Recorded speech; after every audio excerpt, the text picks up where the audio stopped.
Want to lose fat without sacrificing your hard-earned muscles? You are in the right place. In this video, we will talk about how to shred fat without losing as much muscle mass, all without spending hours in the gym or starving yourself. Let's start talking about the diet. Focus on nutrition. First of all, you need to be in a calorie deficit, and you should aim for a small deficit. It will be enough with a 100 to 300 calorie deficit. You can do a 500 calorie deficit as well, but then you have to do this type of diet for a short period. You can't do it for as long. The second thing you have to think about in your diet is to correct your protein intake. You should have a quite high protein intake to be able to help your body with having the optimal recovery of your muscles and not breaking down as much muscle mass. Aim for around 1.6 to 2.2 grams per kilogram body weight, and try to eat the same amount of protein during all your meals. Sources can be like chicken, fish, lean beef, eggs, Greek yogurt, tofu, lentils, or protein powder. And you should also balance micronutrients. You should consume both carbs and fat. Carbs for the energy and fat for your hormonal production and also your hunger and fullness feelings. Incorporate fats like avocado, olives, nuts, and so on, which are important for our hormonal health and will help both with recovery and keeping your muscle mass by being able to rebuild the muscles. Include moderate amount of carbs to fuel workouts and also helping with the recovery after the workout. Focus on whole grains, fruit,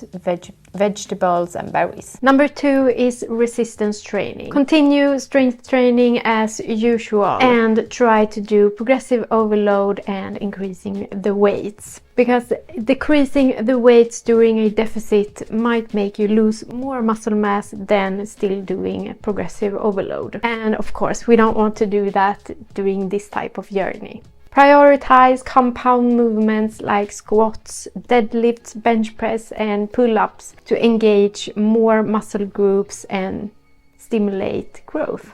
Number 3 is cardio in moderation. You should do low intensity cardio. Activities like walking or cycling are very good for your recovery, so you should incorporate that in your plan, in your journey of losing more fat. This will help you burn more fat and also increase your recovery. Then you should or can also do high intensity cardio, which means short intense burst of some activity and then rest for a short period and then doing it on repeat. This can actually maximize fat burn while preserving your muscle mass. But you should always avoid excessive cardio, because this can actually make the opposite, that you will lose more muscle mass than you will preserve. So do it in moderation and it will help in your losing fat journey. Number 4 is optimize recovery, and the first one is sleep.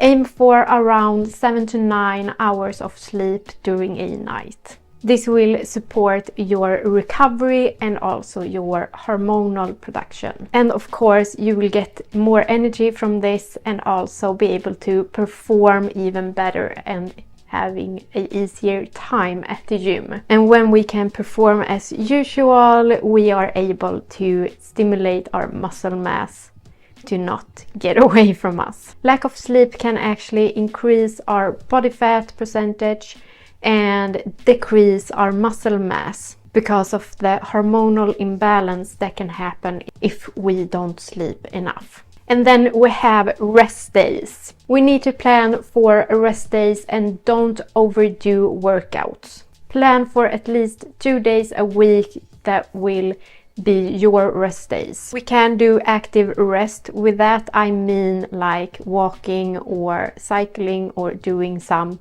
slow movements, not like doing intervals or anything like that, but doing some slow and steady. This will actually promote recovery in our muscles and are good for our mental health, and of course will help us burn fat. If you want to see more videos about building muscles, I will link them in the description.